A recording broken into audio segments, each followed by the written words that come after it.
Ang intense ng mga kaganapan ngayon sa abot kamay na pangarap sapagkat magugulat si Lynette sa aaminin sa kanya ni Don Pepe tungkol sa nangyaring aksidente nito.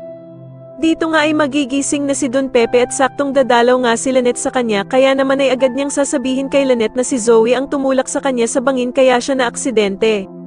Samantala ay agad na makakarating kay Moira ang balita na etong si Doc Carlos nga daw ay may ginawang masama kay Don Pepe kaya nga daw ito nagka-cardiac arrest. Kaya naman ay paaminin ni Moira si Doc Carlos kung totoo nga ba daw ang mga bali-balitang ito sa kanya, subalit gulat na gulat naman si Doc Carlos at hindi nito malaman kung ano ang sasabihin niya. Samantala ay magtatagumpay naman ang pagsusumbong ni Michael kay Doc Carlos tungkol sa pangko-comfort na ginawa ni Lynette kay Doc Robert.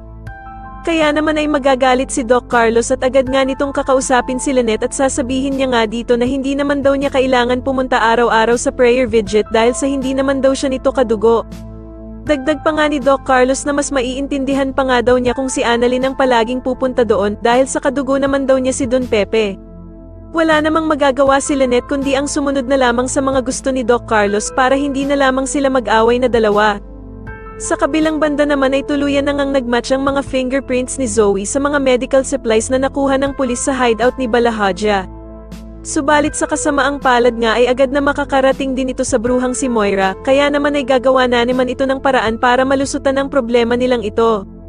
Sa tingin nyo dito na nga kaya lumabas ang mga tinatagong sikreto nila Moira at Zoe pati na din ang kasabuat nilang si Doc Carlos, mas lalo na nga talagang nagiging exciting ang mga susunod na kaganapan kaya naman ay mas lalo pa nating abangan ang mas lalong gumigandang abot kamay na pangarap. Maraming salamat po sa inyong panonood at sana po ay masubscribe nyo ako. Maraming salamat po.